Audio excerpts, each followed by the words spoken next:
They thought she was just another recruit. Fresh meat. Easy target. The kind of newbie who would wash out in the first week. But what they didn't know, what nobody in that room knew, was that the new girl they were about to humiliate had already survived hell itself. It started like any other day at the Advanced Combat Training Facility. 20 seasoned fighters, mostly men, all with black belts and years of experience. They'd seen countless recruits come through those doors, and they'd broken most of them. Not out of cruelty, but because that's what the job demanded. If you couldn't handle the training, you definitely couldn't handle what waited out there in the real world. When she walked in, heads turned. Not because she looked intimidating, quite the opposite.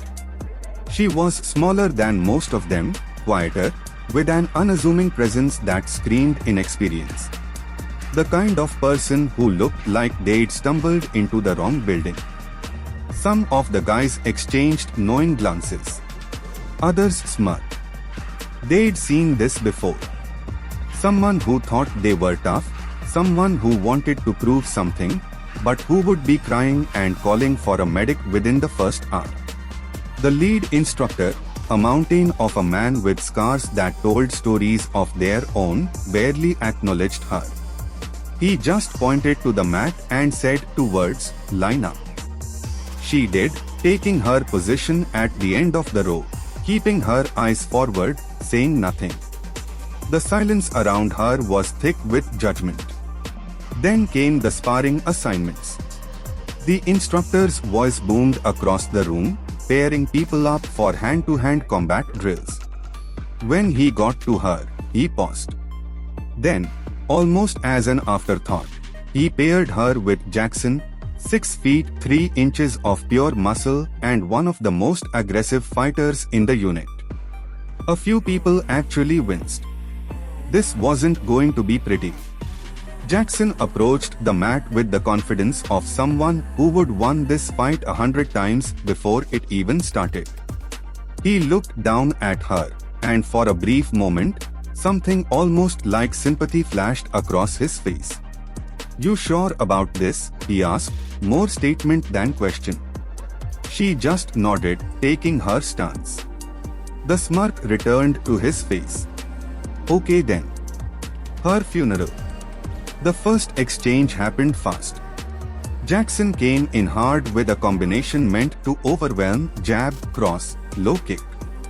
Standard stuff, but delivered with enough force to put most people on the ground. She slipped the jab, deflected the cross, and checked the kick with a precision that made Jackson's eyes narrow. Okay, so she had some training. That just meant he'd have to hit harder. He came in again, this time committing fully to a takedown. He shot low, arms reaching for her legs, confident in his superior size and strength. What happened next would be replayed in that training facility for years to come. She sprawled perfectly, using his momentum against him, then snaked her arm around his neck in a guillotine choke that was textbook perfect. But Jackson was experienced. He powered out, broke free, and came up swinging. The fight escalated. What started as a simple sparring match became something else entirely. Jackson wasn't holding back anymore, and neither was she. Strike after strike, block after counter, the two moved across the mat like a violent dance. The other fighters stopped their own matches to watch.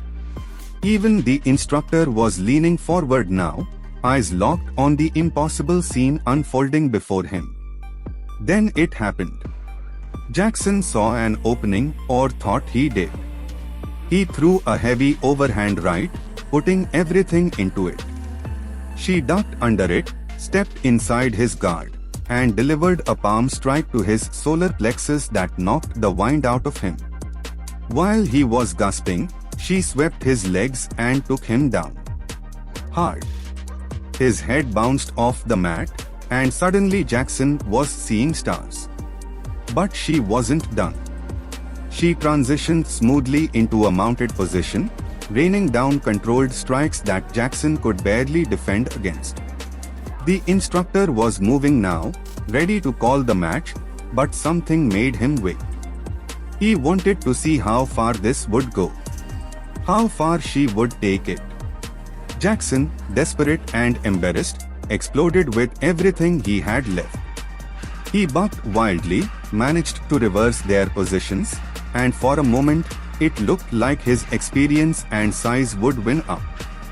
He pulled back his fist for what would have been a devastating blow, the kind that breaks teeth and orbital bones.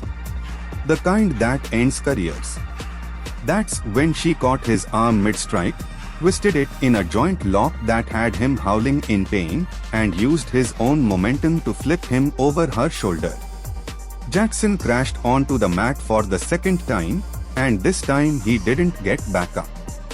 He lay there, staring at the ceiling, trying to figure out what the hell just happened. The room was silent. Completely, utterly silent. 20 battle-hardened fighters stood frozen, mouths open, unable to process what they'd just witnessed. The new girl stood over Jackson, breathing hard but steady, waiting. Not celebrating. Not gloating. Just waiting for the next order. The instructor approached slowly, studying her with new eyes. "Where did you train?" he asked. She met his gaze without flinching. "SEAL Team 3, sir. 6 years active combat. 4 deployments. I was hoping this would be a challenge." The room erupted. Not with laughter this time, but with something else. Respect. Awe. The sheepish realization that they'd completely misjudged the situation. Jackson pulled himself up, rubbing his neck, his ego more bruised than his body. He extended his hand to her, and she took it. "You could have told us," he said, managing a genuine smile despite the humiliation. She shrugged. "You never asked. You just assumed." And that was the point, wasn't it? They'd seen what they wanted to see, someone weaker, someone lesser, someone who didn't belong. They'd let their prejudices and expectations blind them to the truth. They'd forgotten the first rule of combat: never underestimate your opponent. As the class resumed, everything was different.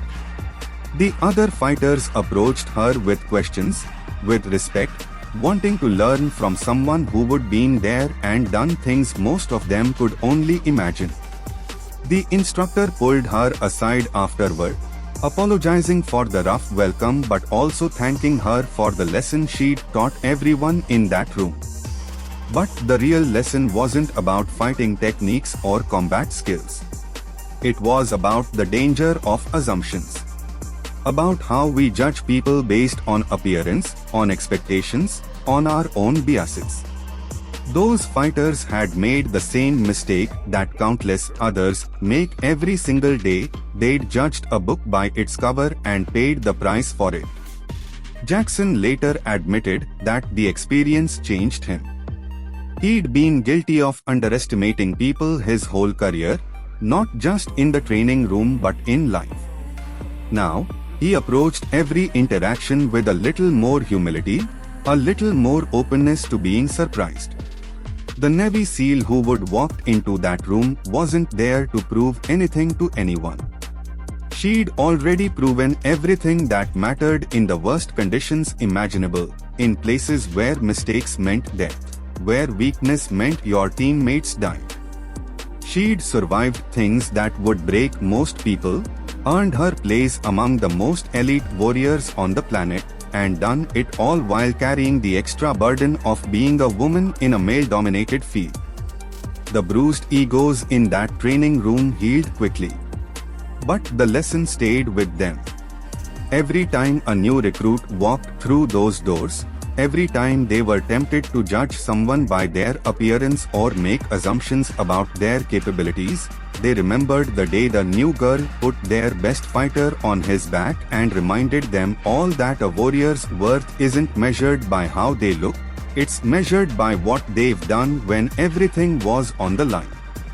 She never sought recognition for what happened that day. She just continued training, continued pushing herself, continued being the warrior she'd always been. But her story spread throughout the military community, becoming the kind of legend that gets told in training facilities and barracks around the world. A reminder that the most dangerous opponent is often the one you never saw coming.